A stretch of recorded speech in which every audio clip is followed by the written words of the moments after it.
Leviste. Madam Speaker, my vote is no, and I would like to reserve my right to explain my vote. That is really noted. Please proceed, Secretary General. Madam Speaker, una po sa lahat, nais kong i-recognize ang Committee on Appropriations sa paglalaan ng 255 billion pesos mula sa DPWH patungo sa mga programa ng kalusugan, edukasyon, agrikultura at iba pang sektor. Ngunit, ang natitirang 624 billion pesos ay maaari pa ring pagmulan ng korupsyon. Dahil kung babanggitin ko ang pahayag ni dating DPWH Undersecretary Roberto Bernardo, almost 100% ng mga bidding sa DPWH sa buong bansa ay luto. Almost 100%. Pagkatapos ng lahat ng mga flood control hearings in aid of legislation, hindi natin dapat aprubahan ang parehong mga presyo sa mga proyekto ng DPWH. Kaya iminumungkahi kong ibaba ng 25% ang mga presyo ng DPWH upang mabawasan ang posibleng 150 billion pesos ng posibleng kickbacks. Mr. Speaker, I want to make this very clear. Ang DPWH ang nagtatakda ng mga presyo at sila rin ang nagsasagawa ng mga bidding. At kahit hindi kunin ng isang congressman ang kickback mula sa mga proyekto ng DPWH sa kanyang distrito, makukuha naman daw pa ng mga taga-DPWH ang kickback mula dito.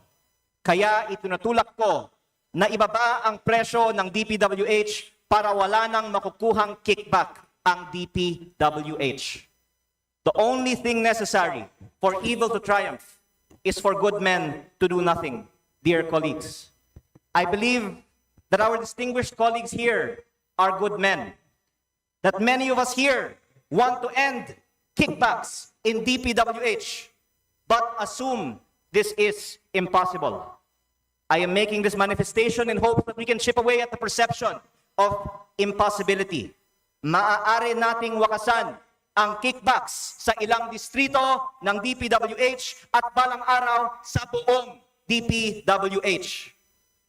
Distinguished colleagues, dagdag ko rin po dito na ang Region 4A ay halos 15% ng population at GDP ng buong bansa.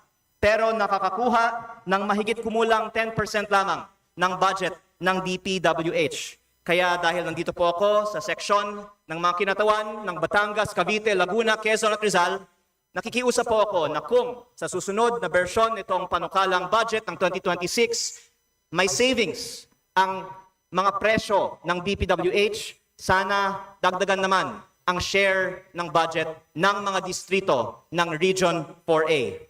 Pangwakas, umaasa rin ako na hindi tutol ang mayorya na patuloy kong ipahayag ang aking pagtutol sa overpricing at mga kickbacks sa DPWH. Sana'y patuloy nating pahintulutan ang mga tinig sa Kongreso na manawagan ng tunay na pagbabago at pagwawakas ng kickback sa DPWH. To give credit to the Committee on Appropriations, the GAB was an improvement on the NEP. At umaasa po ako na ang GAA ay magiging improvement sa GAB. Maraming salamat po.